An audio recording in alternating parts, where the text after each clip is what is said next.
Hello दोस्तों, कैसे हैं आप। आशा है आप सभी आनंदित होंगे, स्वस्थ होंगे, मस्त होंगे।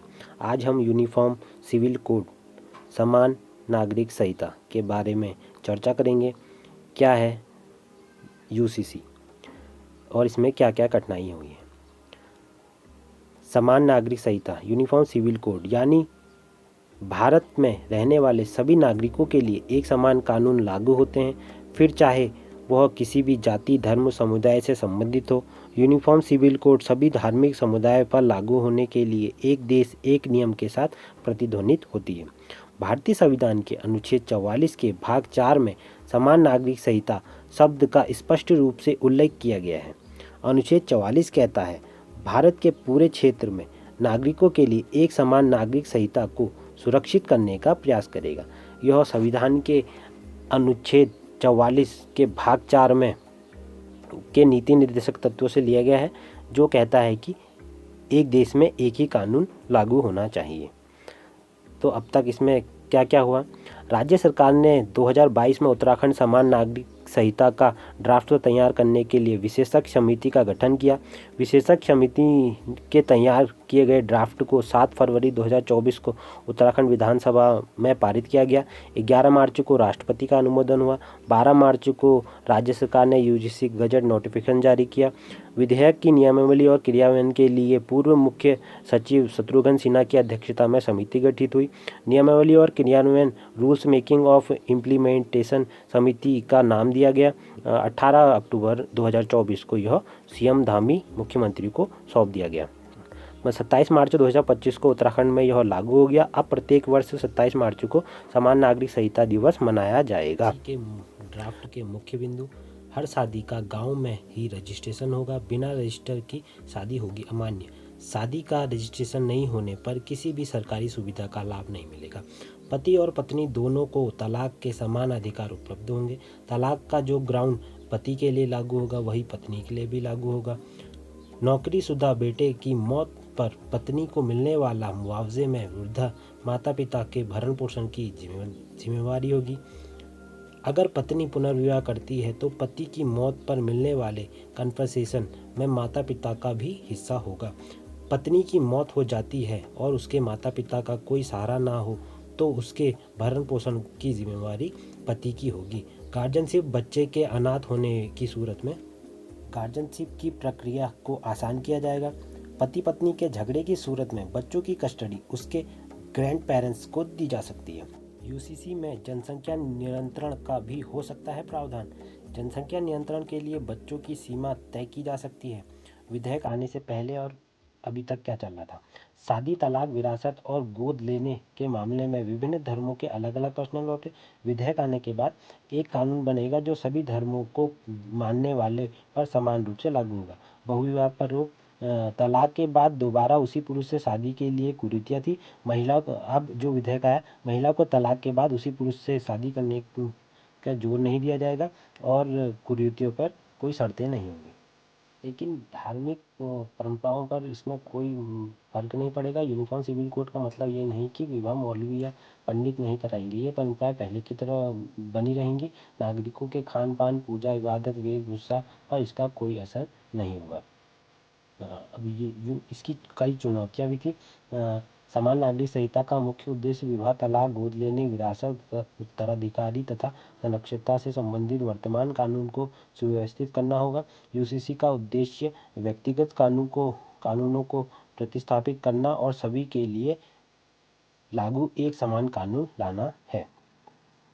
अब हिंदू धर्म, ईसाई धर्म, मुस्लिम धर्म, सिख धर्म और पारसी धर्म में अलग अलग कानून थे, उनको संशोधित किया जाएगा।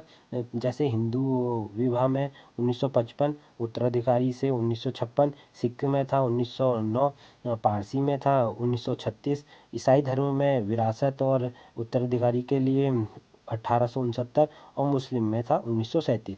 इनमें अलग अलग कानून बने थे जिसमें विवाह से संबंधित, गोद लेने से संबंधित या फिर कोई भी पर्सनल कार्य करने से संबंधित अलग अलग विधेयक बनाए गए थे, जिनमें अब यूसीसी आने के पश्चात उनमें कई बदलाव किए जाएंगे और सभी के लिए एक ही कानून बना जाएगा। यूसीसी का पालन करने वाले देश हैं अमेरिका, पाकिस्तान, बांग्लादेश, मलेशिया, तुर्की, इंडोनेशिया, फ्रांस, मिस्र और आयरलैंड जैसे देशों में समान नागरिक संहिता का पालन किया जाता है। और अब भारत देश में भी उत्तराखंड राज्य पहला स्वतंत्रता के बाद पहला राज्य बन चुका है। गोवा में 1867 में लागू हुआ था। गोवा में आज़ादी से पहले से ही यूसीसी लागू है। पुर्तगालियों के शासन के दौरान 1867 में यूसीसी लागू किया गया था। आज़ादी के बाद संसद ने कानून बनाकर गोवा को पुर्तगाली यूसीसी लागू करने का अधिकार दिया था। इसलिए गोवा अब तक एकमात्र ऐसा राज्य था जहां यूसीसी लागू थे। अब उत्तराखंड भी स्वतंत्रता के बाद पहला राज्य बन गया है जहां यूसीसी समान नागरिक संहिता कानून लागू है।